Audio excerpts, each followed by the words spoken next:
Chazak ou Baruch Rabotai, Besorot Tovot, 6e jour du mois d'Elul.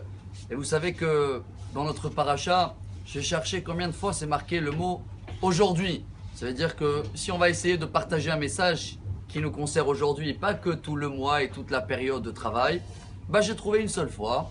Shema Israël, Atem Kerevim Hayom, la Milchama, c'est dans la montée d'aujourd'hui.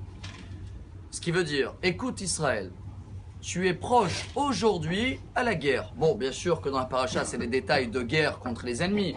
Mais comme vous savez très bien que notre ennemi, qu'il est toujours là, même si on l'a gagné hier ou tout de suite, demain il sera là, c'est le Yetzer Hara. Et qu'est-ce qu'on doit faire aujourd'hui? Il y avait deux frères très connus, Rabbi Elimelech et Rabbi Zusha de Aniapoli, une ville en Algérie, bien sûr, pas en Algérie, hein, en Pologne ou en Ukraine. Hein. Et eux, ils étaient les élèves du Maggid Mimezrich, qui était l'élève du Baal Shem Tov. Ils étaient connus parce que, selon tous les quelques temps, ils sortaient dans une galoute. Ils dormaient jamais de nuit dans le même endroit. Et un jour, ils sont arrivés dans un village, et comme dans le village, il y avait des pauvres, et ils croyaient qu'il y a des nouveaux concurrents, alors ils sont partis les balancer, et ils les ont mis en prison. Ils arrivent en prison, toute la nuit, bien sûr, vous imaginez à l'époque comment c'était là-bas. Quand ils se lèvent le matin, ils voient qu'il y a juste un petit seau comme ça, où on fait les besoins. Alors un des frères, il se met angoissé et tout, il dit on ne peut pas prier aujourd'hui, on n'a pas le droit. Et l'autre frère, il dit mais justement, si maintenant pour une fois, on va faire une mitzvah qu'on n'a jamais fait, parce que Dieu il nous demande que quand il y a quelque chose qui sent pas bon, on n'a pas le droit de prier. Alors waouh, c'est la première fois qu'on va faire cette grande mitzvah. Alors viens, on va danser. Et ils ont commencé à danser tous les deux. Les personnes de la prison, je ne sais pas comment on les appelle, responsables. Ils ont vu ces deux qui dansent dans la prison. Qu'est-ce qu'ils ont? Ils arrivent, ils se mettent à danser avec eux. Ils disent c'est quoi le problème? Ils disent non, il y a le petit seau, c'est à cause de lui, on danse, grâce à lui. Ils ont enlevé le seau. Alors là, ils ont dit ça y est, maintenant on peut prier, allez viens, on va redanser. Tac, tac, tac. C'est quoi le message?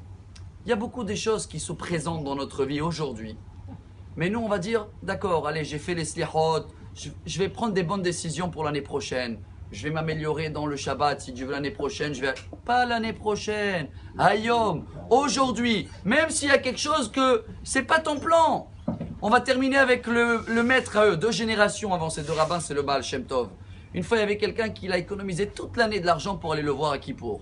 Et une semaine avant, il arrive dans un endroit où il n'y avait pas Minyan. Ils lui ont dit, s'il te plaît, reste avec nous Kippour, t'es le 10e. Il dit, je peux pas, toute l'année, je vais le Baal Shem Tov.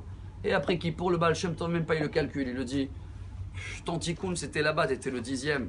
Pourquoi alors on veut prendre des choses, faire des choses bien? Je vais aller au kotel et je vais faire ça. Peu importe, aujourd'hui, il se présente des choses que tu risques à t'énerver. Parce que si tu t'es énervé, c'est qu'on n'a pas gagné la guerre aujourd'hui. Alors avec le chauffard d'aujourd'hui, venez, on prend sur nous de combattre les occasions qui arrivent devant nous aujourd'hui. S'améliorer dans notre comportement et de savoir réagir comme il faut. Et dans ce cas-là, on a tout compris et on va avoir un très bon Shabbat. Amen.